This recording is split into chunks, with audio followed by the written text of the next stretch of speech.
अगं पारू, नवऱ्याला कोणी सर म्हणतं का? अहो धनी असं म्हणायचं असतं. सर म्हणायला ते काय तुझे गुरुजी आहेत का?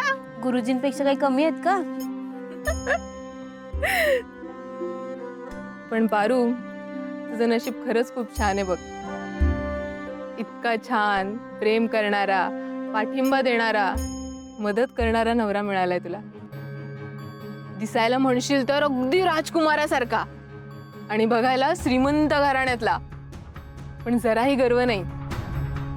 पारू, खरंच खूप नशिबान आहेस बघ तू. मग माझे धनी आहेतच गुणी.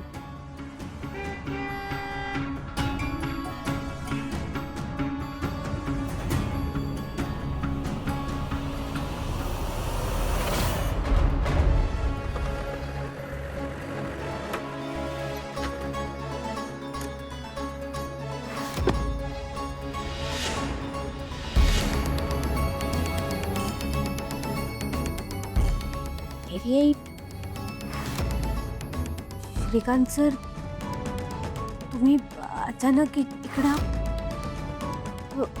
या ना, आतमध्ये या.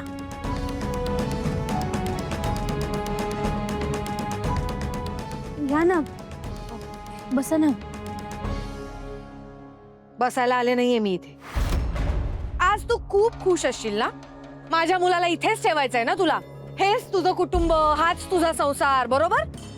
देवी आई, तुझ्यामुळे माझ्या मुलाचं आयुष्य उद्ध्वस्त झालंय. एका मोठ्या कंपनीचा सीईओ आज डिलिव्हरी बॉय म्हणून काम करतोय. लोकांनी केलेले अपमान सहन करतोय. कशासाठी? तुझ्यासाठी. तुझ्या प्रेमात आंधळा झालाय माझा मुलगा. आणि आज त्याच्या ड्रीम प्रोजेक्टची एक किती महत्वाची मीटिंग होती, पण ते सोडून तो काय करतोय? तर डबे पोचवायला जातोय. माझ्या मुलाची अक्कल तर गहाण पडलीच आहे, पण तुला नाही का ग कळलं की तू एका आईपासून तिचा मुलगा हिरावून घेत नाहीयेस, तर आदित्यपासून त्याचा प्रत्येक आनंद घेतेस हिरावून. देवी आई, कायल्या शांत हो ना. बोलू दे मला श्रीकांत. तो एका आईपासून तिचा मुलगा तोडलास, बापापासून त्याचा मुलगा तोडलास, त्याचा अख्खा आयुष्य हिरावून घेतलंस. आई बापांपासनं मुलाला तोडून तू आयुष्यात सुखी नाही राहणार आहेस पारू.